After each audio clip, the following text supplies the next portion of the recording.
Hello everyone, कैसे हैं आप सब लोग। मैं विवेक कुमार शर्मा स्वागत करता हूं आप सभी का पीडब्ल्यू नर्सिंग वल्लाह में। और मैं आपको पढ़ाऊंगा कम्युनिटी हेल्थ नर्सिंग, सीएचएन की बात करेंगे हम लोग। और सीएचएन का भी एक इंपॉर्टेंट टॉपिक जहां से लगभग हर एग्जाम में क्वेश्चन पूछे ही जाते हैं, उसकी बात हम करेंगे। यहां से हम शुरुआत करेंगे। टॉपिक का नाम है कॉन्ट्रासेप्टिव मेथड्स। आज हम बात करेंगे, सबसे पहले अगर हम बात करें तो हम सबसे पहले इंट्रोडक्शन पढ़ेंगे कॉन्ट्रासेप्टिव मेथड्स का। फिर हम आइडल कॉन्ट्रासेप्टिव क्या होती है, क्या कैरेक्टरिस्टिक्स होते हैं, वो बात करेंगे। और लास्ट में हम बात करेंगे जो क्लासिफिकेशन है कॉन्ट्रासेप्टिव मेथड्स का, उनकी बात करेंगे। चलिए सबसे पहले हम बात करेंगे कि आखिर ये कॉन्ट्रासेप्टिव मेथड होते क्या हैं, किसे कहते हैं कॉन्ट्रासेप्टिव मेथड, क्या होते हैं कॉन्ट्रासेप्टिव मेथड्स। देखिए आपके सामने यहां इमेज दिख रही है, इसमें आप लोगों को टैबलेट दिख रही है, कॉन्डोम दिख रहे हैं, डायफ्राम दिख रहे हैं, Dutch cap, T, copper T, बहुत कुछ दिख रहा है आप लोगों को। लेकिन होता क्या है कॉन्ट्रासेप्टिव। देखिए वह कोई भी डिवाइस, कोई मेथड या कोई प्रोसेस जिसके थ्रू हम क्या कर रहे हैं, जिसके थ्रू हम अनवांटेड प्रेगनेंसी को क्या कर रहे हैं, स्टॉप कर रहे हैं। जैसे मान लीजिए कोई कपल है जिनके ऑलरेडी मतलब मान लीजिए एक बच्चा हो गया है, अब उनको अगले 2 या 3 साल तक कोई बच्चा नहीं चाहिए, तो वो जो स्पेस दे रहे हैं उस पहले बच्चे और दूसरे बच्चे के बीच में, तो जिस उपकरण का, जिस प्रोसेस का वो लोग यूज कर रहे हैं, वो क्या है, कॉन्ट्रासेप्टिव डिवाइस। चलिए सबसे पहले डेफिनेशन की बात करूंगा मैं कॉन्ट्रासेप्टिव, या मैं बोलूं कि सबसे पहले कॉन्ट्रासेप्टिव मेथड क्या होते हैं, इनकी डेफिनेशन की बात करेंगे हम लोग सबसे पहले। चलिए सबसे पहले देखते हैं कॉन्ट्रासेप्टिव मेथड। पहला तो any device comma process, any device comma process comma method. कोई भी डिवाइस हो सकती है, कोई प्रोसेस हो सकता है, कोई तरीका, कोई मेथड हो सकता है, दैट जो क्या कर रहा है, that stop unwanted pregnancy,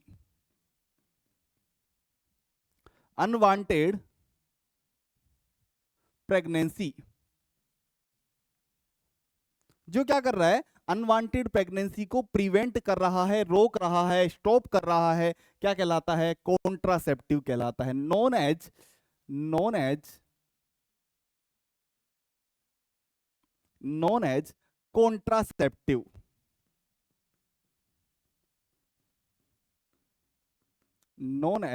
contraceptive. अब देखिए कॉन्ट्रासेप्टिव जो है, इनको कुछ और नाम से भी जानते हैं। जैसे अगर बात करूं मैं कॉन्ट्रासेप्टिव को, तो हम लोग कॉन्ट्रासेप्टिव को बर्थ कंट्रोल मेथड भी बोलते हैं, या इन्हें हम लोग फर्टिलिटी कंट्रोल मेथड भी बोलते हैं। क्या बोला हम लोगों ने, अदर नेम।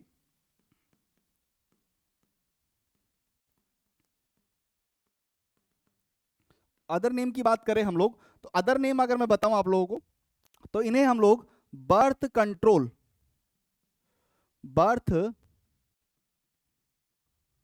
कंट्रोल मेथड कहते हैं। इन्हीं का एक और नाम है, इन्हें हम लोग फर्टिलिटी कंट्रोल मेथड भी बोलते हैं। क्या बोलते हैं इन्हें, फर्टिलिटी का मतलब होता है फर्टिलाइजेशन को, मतलब निषेचन, फर्टिलाइजेशन को रोकने वाला। तो फर्टिलिटी कंट्रोल, जो फर्टिलिटी को क्या कर रहा है, कंट्रोल कर रहा है, मतलब निषेचन को, फर्टिलाइजेशन को होने से रोक रहा है, तो इनको क्या बोलते हैं, फर्टिलिटी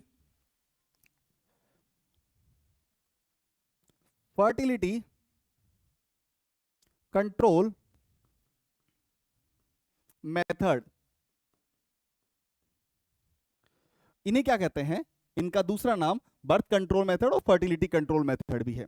अब देखो हम लोग कॉन्ट्रासेप्टिव डिवाइस को यूज करते क्यों हैं, क्या क्या काम है कॉन्ट्रासेप्टिव मेथड्स को यूज करने का, हमें क्या जरूरत पड़ती है, क्यों जरूरत पड़ती है। तो देखिए हम जब भी अगर बात करें, मान लीजिए कोई कपल है जिनके ऑलरेडी एक बच्चा हो गया है और अभी उन्हें उस थोड़ा गैप चाहिए, मान लीजिए 3 साल का गैप चाहिए, तो वो मतलब इसका मतलब क्या कर रहे हैं, वो फैमिली प्लानिंग कर रहे हैं कि हम लोग प्लान करके, तो कॉन्ट्रासेप्टिव मेथड जो है वो फैमिली प्लानिंग में इंपॉर्टेंट रोल प्ले करते हैं। तो फैमिली प्लानिंग क्या होती है?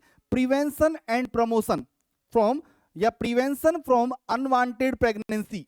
जो अनवांटेड प्रेगनेंसी है उनको रोक रहा है, कौन रोक रहा है? आपका contraceptive method.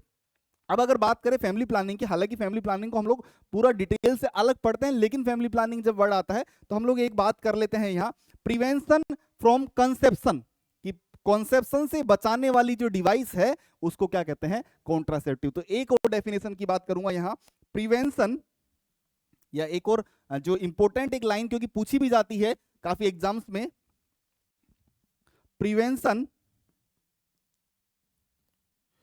Prevention from conception. Conception का मतलब कि फर्टिलाइजेशन होना, प्रेगनेंसी अचीव करना, प्रेगनेंसी अचीव अकर करना। तो prevention from conception known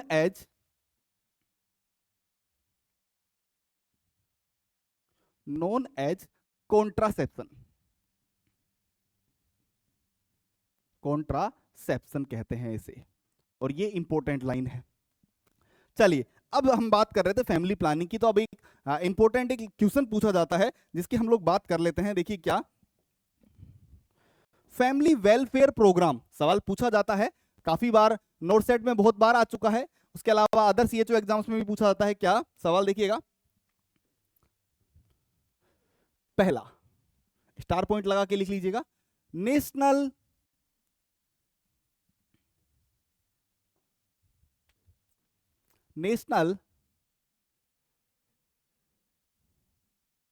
family welfare programme कब स्टार्ट हुआ? कमेंट बॉक्स में बताइए फटाफट से। बिल्कुल, वेरी गुड, 1951 में। अब देखो बहुत सारे बच्चे यहां गलती करके आते हैं, वो सीधा ऑप्शन देखते हैं और 1952 करे आते हैं, क्यों? लेकिन 1952 में जो है वो national family planning programme start हुआ था। दूसरा स्टार लगा के लिख लीजिएगा यहीं पर, क्योंकि हम लोग फैमिली प्लानिंग की बात और डिटेल में भी करेंगे, तो यहीं पर एक और पॉइंट लिख लीजिएगा, नेशनल फैमिली प्लानिंग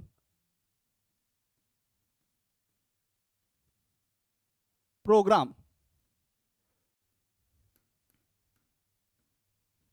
कब स्टार्ट किया गया?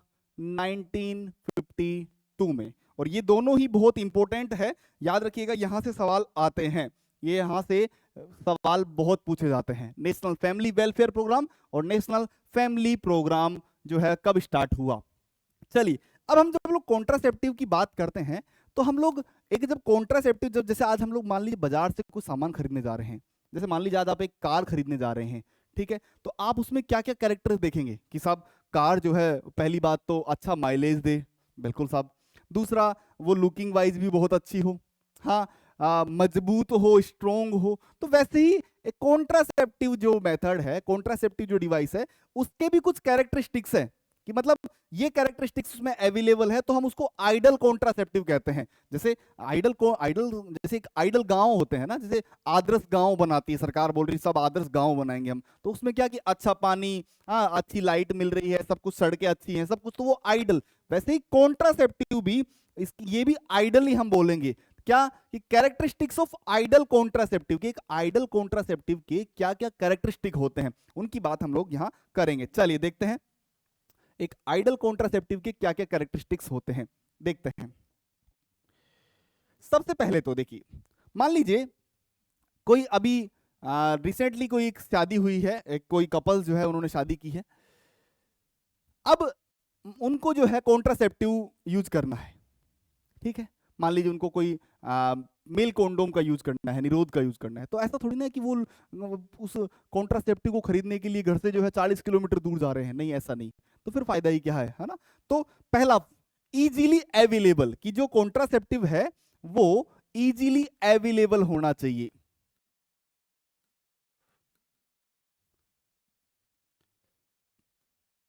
इजीली अवेलेबल, इजीली अवेलेबल होना चाहिए। अब इजीली अवेलेबल मतलब जैसे गांव के स्तर पर हो गया, किसी भी पीएससी सीएससी डिस्ट्रिक्ट होटल सब जगह जो है अवेलेबल होना चाहिए। ऐसा नहीं है कि साहब इसको लेने के लिए घर से 30 किलोमीटर दूर जाना पड़ेगा, नहीं ऐसा नहीं होना चाहिए ना, तो जब भी आइडल कहलाएगा। किसी भी पीएससी सीएससी डिस्ट्रिक्ट हॉस्पिटल पर ये अवेलेबल होना चाहिए। चलिए दूसरी बात, अब सोचो मान लीजिए कोई कॉन्ट्रासेप्टिव है, वो इतनी महंगी है कि कोई ले ही नहीं पा रहा, तो फिर फायदा क्या हुआ?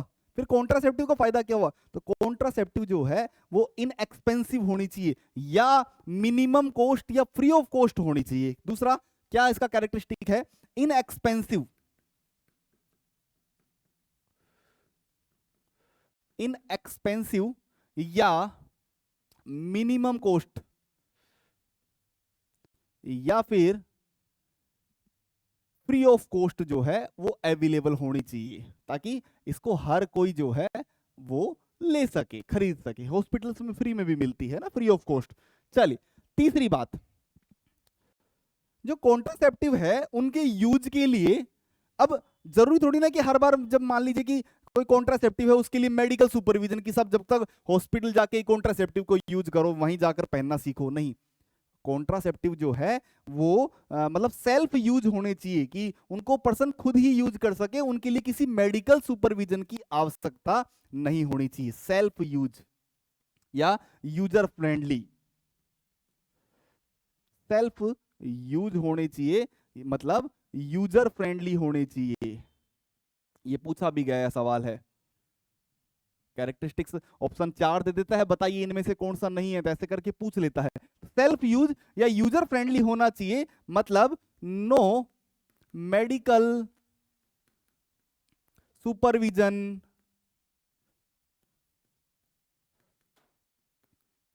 नीडेड, कि किसी मेडिकल सुपरविजन की आवश्यकता नहीं है। मैं यहां पर केवल नॉर्मल कॉन्ट्रासेप्टिव्स की बात कर रहा हूं, जैसे मेल कोंडोम हो गया, फीमेल कोंडोम हो गया, कोई पिल्स हो गई, उनकी बात कर रहे हैं। यहां पर आप कहीं वासेक्टोमी ट्यूबेक्टोमी से मत समझ लीजिएगा कि कोई खुद ही कर रहा है, नहीं, यहां पर केवल नॉर्मल की बात हो रही है। चौथा देखिए, अगर मान लीजिए कॉन्ट्रासेप्टिव पर्सन यूज कर रहा है और उसका इफेक्टिव ही नहीं है, वो इफेक्टिव ही नहीं है, मान लीजिए कि मेल कोंडोम है या कोई भी है वो फट जा रहा है इजीली, तो वो कोई काम का नहीं है। मोर इफेक्टिव होना चाहिए, इफेक्टिव होना चाहिए, काम आना चाहिए, मोर इफेक्टिव। दूसरा अगला, ऐसा भी नहीं है कि साहब तुरंत लाए घर अभी और फट गया तुरंत, लॉन्गर ड्यूरेशन तक चलना चाहिए, लॉन्गर ड्यूरेशन।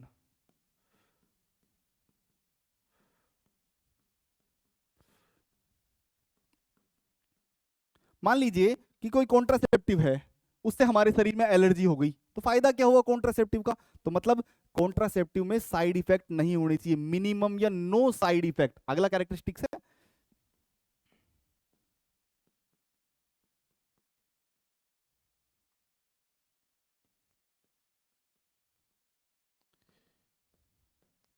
कोई साइड इफेक्ट जो है वो नहीं होने चाहिए। हमने क्या क्या कैरेक्टरिस्टिक देखे एक आइडल कॉन्ट्रासेप्टिव के? इजीली अवेलेबल होना चाहिए, पहला, आराम से कहीं भी सीएससी पीएससी सब सेंटर्स पे अवेलेबल हो।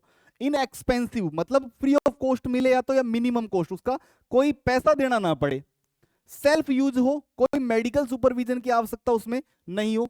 मोर इफेक्टिव हो, कि पर्सन को लगे कि हाँ यार ये इफेक्टिव है, ऐसा नहीं है कि कुछ काम ही नहीं आ रहा।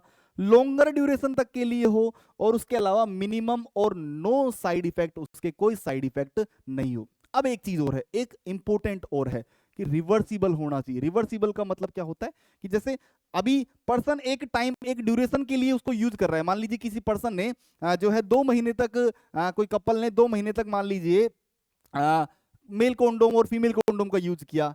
अब उसके बाद वो उनको अब बच्चा चाहिए, उनको जो है प्रेगनेंसी चाहिए, ठीक है, तो वो उसको जैसे ही बंद करे और उनको प्रेगनेंसी अचीव हो जाए, प्रेगनेंसी अकर हो जाए। तो इसलिए अगला और बहुत इंपॉर्टेंट कैरेक्टरिस्टिक है कि रिवर्सिबल होना चाहिए।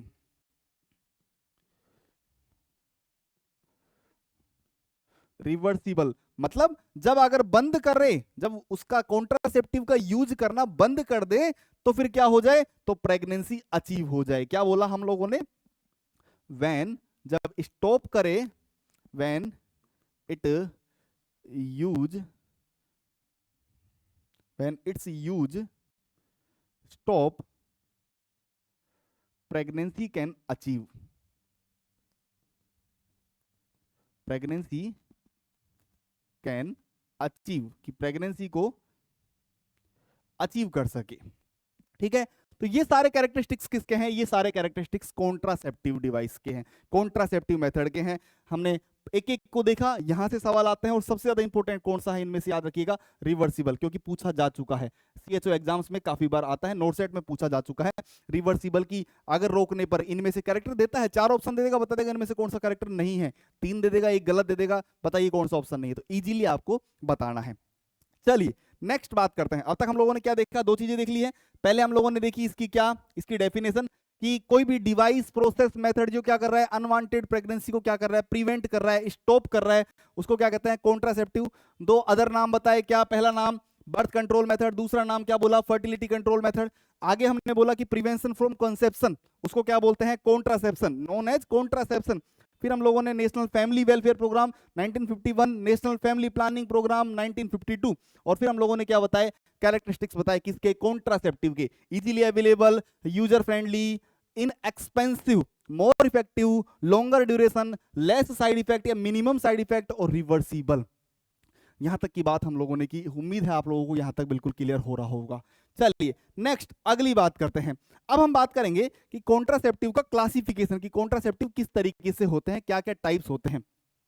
आइए हम लोग एक पूरा एक चार्ट बनाकर देखेंगे कॉन्ट्रासेप्टिव मेथड्स का, कि क्या क्या टाइप्स होते हैं, किस तरीके से टाइप्स होते हैं। देखिए एक बार यहां पर पहले एक नॉर्मल एक आपको चार्ट दिख रहा होगा।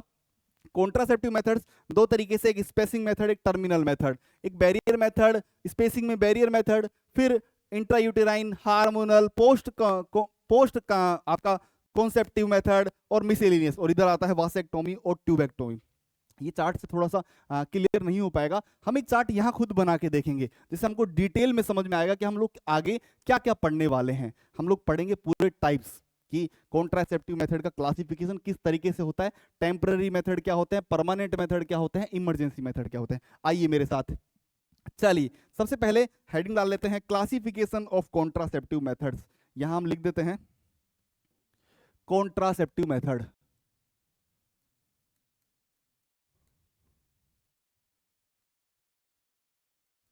Contraceptive methods,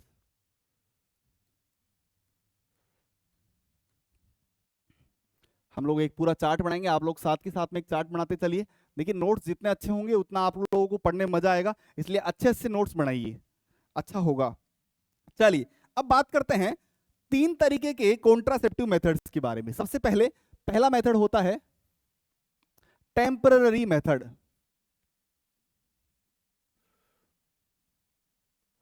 temporary method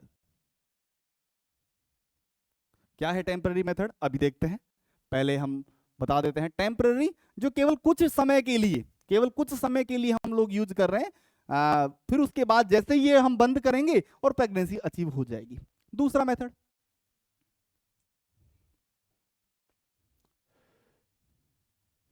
permanent method.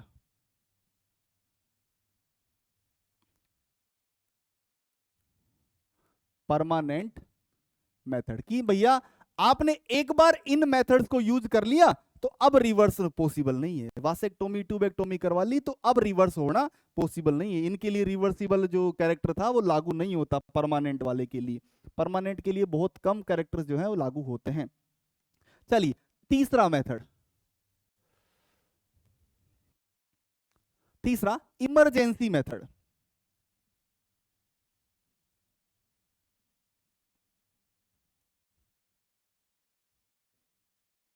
Emergency method, emergency method इसमें हम लोग टाइप्स पढ़ेंगे। इमरजेंसी का मतलब होता है कि किसी मतलब गलती की वजह से, या हम लोग बोले कि कैसे भी इमरजेंसी में सेक्सुअल इंटरकोर्स हुआ, अब उसको क्या करना है, हमको रोकना है, तो हम लोग वहां पर काम लेते हैं इमरजेंसी मेथड। चलिए अब बात करते हैं टेम्पररी मेथड की। टेम्पररी मेथड में क्या क्या आता है देखिएगा।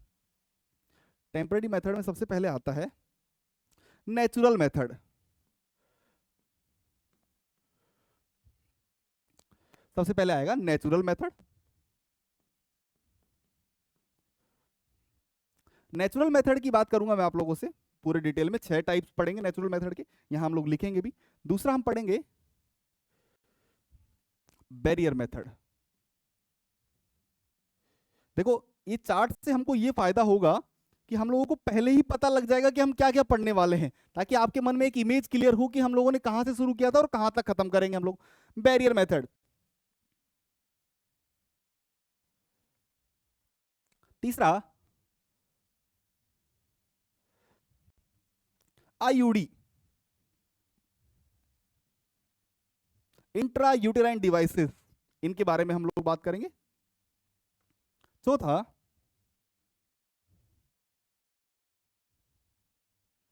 हार्मोनल पिल्स,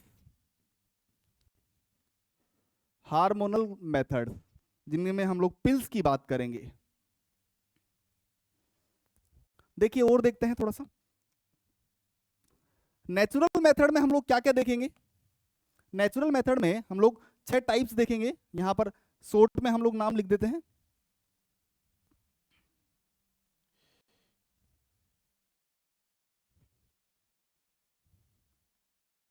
हम लोग इनके सब टाइप्स लिखेंगे, वहां मैं अभी यहीं कर देता हूं।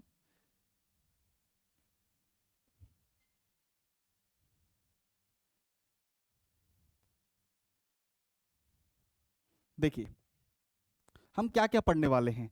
हम लोग नेचुरल मेथड में सबसे पहले पढ़ने वाले हैं क्या, सबसे पहले withdrawal method, withdrawal method. Next second हम लोग पढ़ेंगे safe period, safe period method. Next हम लोग पढ़ेंगे बीबीटी, बीबीटी क्या है, बेसल बॉडी टेम्परेचर। नेक्स्ट हम लोग पढ़ेंगे म्यूकस या ओव्यूलेशन मेथड, सर्वाइकल म्यूकस, जिसका इसके और भी नाम है, जैसे इसको बिलिंग मेथड भी कहते हैं, इसको ओव्यूलेशन मेथड भी कहते हैं। उसके बाद अगला लैक्टेशनल एमनोरिया, LMA, अभी यहां पे शॉर्ट फॉर्म लिख रहा हूं, LMA लैक्टेशनल एमनोरिया। और लास्ट में हम लोग पढ़ेंगे एब्सिस्टेंस, एब्सिस्टेंस जिसमें हम लोग कंप्लीटली अवॉइड करते हैं सेक्सुअल एक्टिविटी। बैरियर मेथड में हम लोग 3 चीजें पढ़ेंगे। सबसे पहले फिजिकल बैरियर मेथड, सबसे पहले फिजिकल बैरियर मेथड, फिर हम लोग पढ़ेंगे केमिकल, और फिर हम लोग पढ़ेंगे तीसरा और सबसे लास्ट में कंबाइंड। फिजिकल में हम लोग मेल कॉन्डोम और फीमेल कॉन्डोम की बातें करेंगे, निरोध और फेमिडोम की बात करेंगे। आईयूडी में हम लोग 3 तरीके की बात करेंगे, फर्स्ट जनरेशन,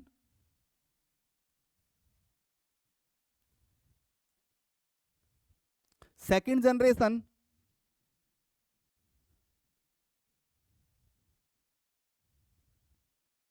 और थर्ड जनरेशन। 3 जनरेशन आईयूडी की बात करेंगे, first generation, second generation, third generation IUD. Hormonal में हम लोग बात करेंगे कंबाइंड ओरल कॉन्ट्रासेप्टिव पिल्स। दूसरा हम लोग बात करेंगे प्रोजेस्ट्रोन ओनली पिल्स, पीओपी।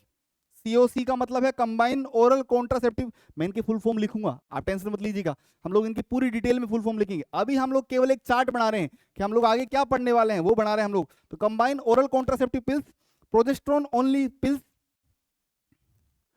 सहेली।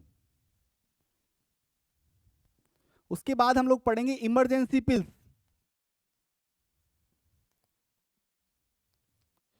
ये पूरा चार्ट आप बना लीजिए ताकि आपको पूरे चैप्टर में कहीं कोई दिक्कत नहीं आएगी, पहले ही आपके पास पूरा कंटेंट रहेगा कि हम लोग क्या क्या पढ़ने वाले हैं। इमरजेंसी पिल्स, उसके बाद में इंजेक्टेबल मेथड्स,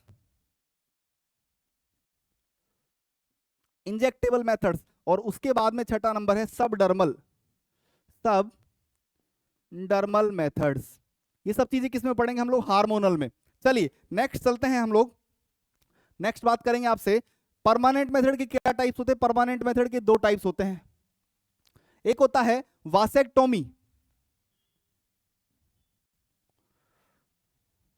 वासेक्टोमी जो किसमें होता है, जो कि मेल्स में यूज किया जाता है, जो किसमें यूज किया जाता है, मेल्स में यूज किया जाता है वासेक्टोमी।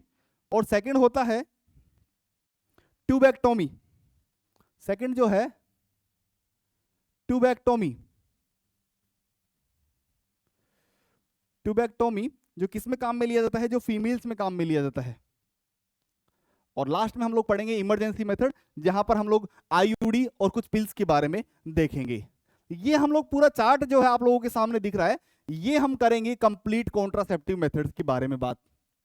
टेम्पररी मेथड के कितने टाइप्स, देखिए सबसे पहले देख लीजिए, टेम्पररी मेथड, परमानेंट मेथड और इमरजेंसी मेथड। कॉन्ट्रासेप्शन की क्लासिफिकेशन किया कितना मेथड में, 3 तरीके से, टेम्पररी, परमानेंट और इमरजेंसी मेथड। टेम्पररी मेथड को फर्दर डिवाइड किया कितने पार्ट्स में, 4 पार्ट्स में। पहला नेचुरल मेथड, दूसरा बैरियर मेथड, तीसरा आईयूडी और चौथा hormonal.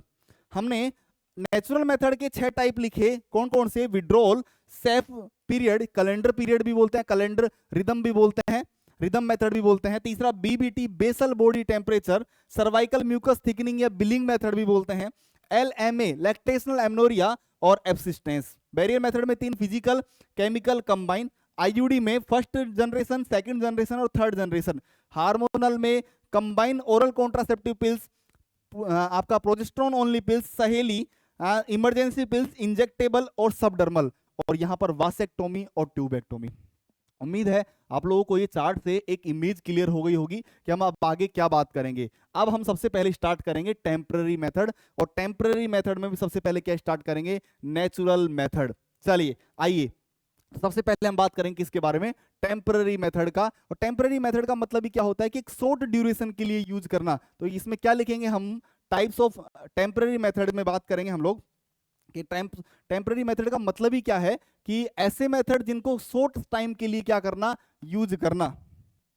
This type of method use for a short period. क्या लिखेंगे टेम्पररी मेथड में हम लोग कि these type of method, these type of methods are used for a short time। अब इसके टाइप्स आप लोगों को पता है ही, पहला नेचुरल, दूसरा बैरियर, तीसरा आईयूडी और चौथा कौन सा है, हार्मोनल, जिनके नाम हम लोग यहाँ वापस लिखने की आवश्यकता नहीं है, हम लोग यहाँ चार्ट में ऑलरेडी लिख चुके हैं। नेक्स्ट, अब हम लोग पहला मेथड यूज करेंगे, नेचुरल मेथड। सबसे पहला मेथड कौन सा स्टार्ट करेंगे, नेचुरल मेथड। Natural method. अब देखिए एक बात आपको लोगों को बताते हैं, यहाँ पे एक चीज जो आपसे पूछी जाती है, बहुत इंपॉर्टेंट है, मोड ऑफ एक्शन, कि भैया इसका कार्य करने का तरीका क्या है। जैसे मान लीजिए आज हम लोग बोलते हैं कि ये फैन जो है, जब मैं इस स्विच को चालू करता हूं तो ये फैन चालू हो जाता है, मतलब मोड ऑफ एक्शन क्या है कि स्विच चालू करूंगा तो ये होगा। तो सेम नेचुरल मेथड का भी एक मोड ऑफ एक्शन है कि भैया किस तरीके से, इसका कार्य का उद्देश्य क्या है, एक्शन किस तरीके से करता है। तो हम देखो अल्टीमेटली हम लोग कॉन्ट्रासेप्टिव में कर क्या रहे हैं, हम लोग स्पर्म और ओवम को मिलने से रोक रहे हैं। तो इसका जो मोड ऑफ एक्शन है वो क्या है, prevent meeting of ovum and sperm. Sperm और ओवम को क्या करता है, मिलने से रोकता है। ये इसका क्या है, मेन जो है हम बोले कि इसका मोड ऑफ एक्शन है। उसके अलावा हम लोग, क्योंकि पूरा हम इसमें कोई मेडिसिन नहीं दे रहे हैं, किसी भी तरीके से कोई और चीज नहीं कर रहे हैं, तो ये ओव्यूलेशन बेस्ड इसका जो है मैकेनिज्म होता है। क्या पहला मोड ऑफ एक्शन क्या लिखेंगे इसमें, देखिए इसका मोड ऑफ एक्शन किसका, नेचुरल मेथड्स का। हमने देखो टेम्पररी शुरुआत किया है, हमने टेम्पररी स्टार्ट किया, टेम्पररी में नेचुरल मेथड स्टार्ट कर रहे हैं, और नेचुरल मेथड में भी अब इसका मोड ऑफ एक्शन लिख रहे हैं, किसका, नेचुरल मेथड का mode of action. Mode of action, और मोड ऑफ एक्शन क्या है इसका, to prevent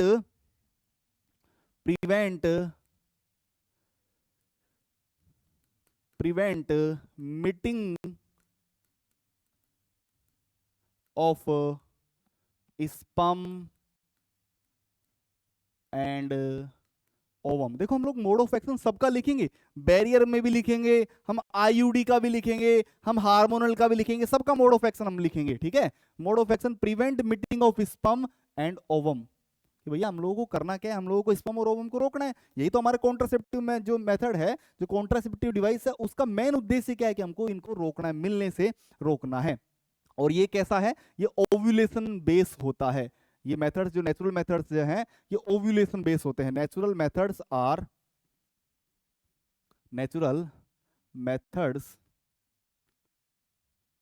are ovulation based. Are ovulation based method.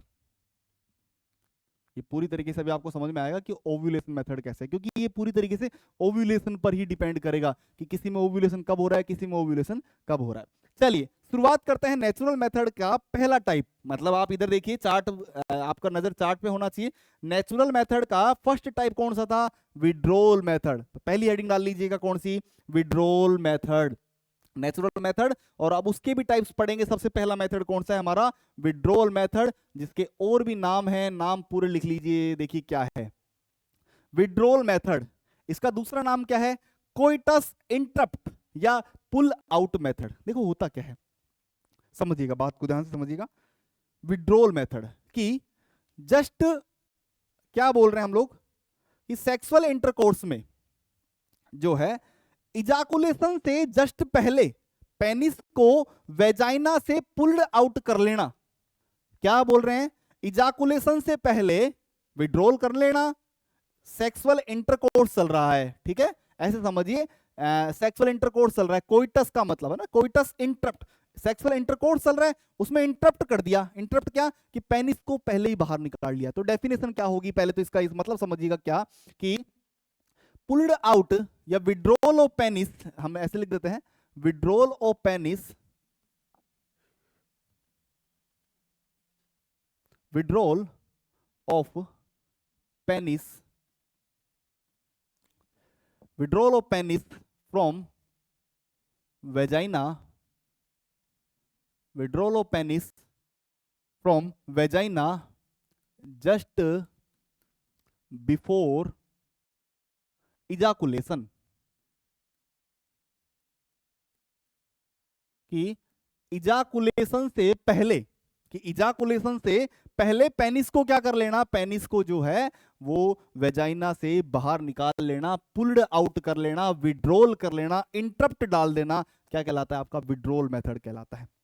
अब देखो कितना आसान लग रहा है कि हाँ है ना, लेकिन इसके भी डीमेरिट्स है। क्या डीमेरिट है? देखिए इसके डीमेरिट्स, डीमेरिट्स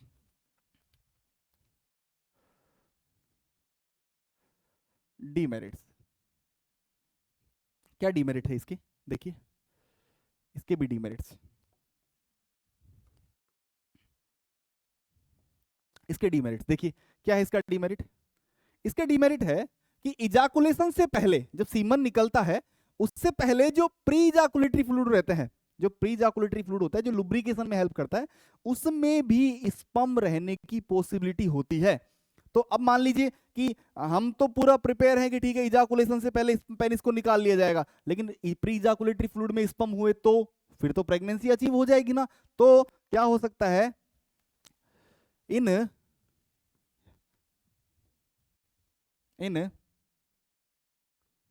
या ऐसे लिखते हैं स्पर्म्स में भी, स्पर्म्स में भी present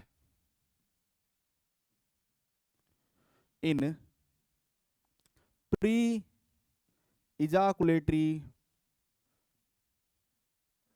in pre ejaculatory fluid and pregnancy में अकर। अब अगर मान लीजिए अगर प्री इजाकुलेटरी फ्लूइड में स्पर्म्स हुए तो प्रेगनेंसी अकर हो जाएगी, एंड प्रेगनेंसी में अकर, तो प्रेगनेंसी जो है वो अकर हो सकती है, प्रेगनेंसी हो सकती है। चलिए एक और डीमेरिट है इसका कि भैया क्योंकि सेक्सुअल इंटरकोर्स के समय उत्तेजना बहुत ज्यादा होती है, एक्साइटेशन जो है पीक पर होती है, तो उस समय जो है विड्रॉल करना थोड़ा सा मुश्किल होता है। तो unable to withdraw, unable to withdraw, unable to withdraw penis, unable to withdraw penis from vagina due to high excitation, high excitation की वजह से जो है वो पेनिस को वेजाइना से निकालना मुश्किल होता है, और अगर नहीं निकल पाया तो फिर प्रेगनेंसी अचीव हो जाएगी। तो ये हमारा पहला मेथड था किसका? विड्रोल मेथड, कोइटस इंटरप्ट्स या पुल आउट मेथड, जिसके डीमेरिट्स जो है इंपॉर्टेंट है, पूछे जाते हैं कि क्या डीमेरिट है, उसमें भी प्री इजाकुलेटरी फ्लूइड वाला बहुत ही इंपॉर्टेंट है। चलिए यहां तक की बात हम लोगों ने आज की। इसके बाद हम लोग नेक्स्ट हम लोग बात करेंगे सेफ पीरियड, जिसमें क्या हम बात करेंगे कि किस तरीके से हम लोग 8 मेंस्ट्रुअल साइकिल्स को ऑब्जर्व करेंगे, उसमें सबसे छोटा मेंस्ट्रुअल साइकिल, सबसे बड़ा मेंस्ट्रुअल साइकिल, ये सब हम बात करेंगे इसमें सेफ पीरियड में। लैक्टेशनल एमनोरिया की बात करेंगे, एब्सिस्टेंस की बात करेंगे, हम लोग काफी डिटेल में सारी बात करेंगे। तो आज हम लोगों ने क्या क्या पढ़ा, एक बार फटाफट से रिवाइज देख लेते हैं हम लोगों ने सबसे पहले बात की किसके बारे में, हम लोगों ने सबसे पहले बात की कॉन्ट्रासेप्टिव डिवाइस की डेफिनेशन की, क्या डेफिनेशन होती है। फिर उसके बाद हम लोगों ने जो है डिवाइस की डेफिनेशन की बात की, क्या उसके कैरेक्टरिस्टिक्स होते हैं, आइडल कैरेक्टरिस्टिक्स क्या क्या हैं, वो सब देखे हम लोगों ने। नेक्स्ट हम लोगों ने कॉन्ट्रासेप्टिव मेथड का क्लासिफिकेशन देखा और पूरा चार्ट बनाया। ये चार्ट बहुत इंपॉर्टेंट है, मैं आप लोगों को फिर कह रहा हूं, ये चार्ट जो है अगर आपको याद है तो आपको कॉन्ट्रासेप्टिव में से कोई क्वेश्चन गलत नहीं होगा आपका, ये मान के चलिएगा अगर आपको ये चार्ट याद है तो। नेक्स्ट हमने उसके बाद में टेम्पररी मेथड स्टार्ट किए, उसमें नेचुरल मेथड, और नेचुरल का सबसे पहला टाइप क्या देखा हम लोगों ने, विड्रोल मेथड देखा।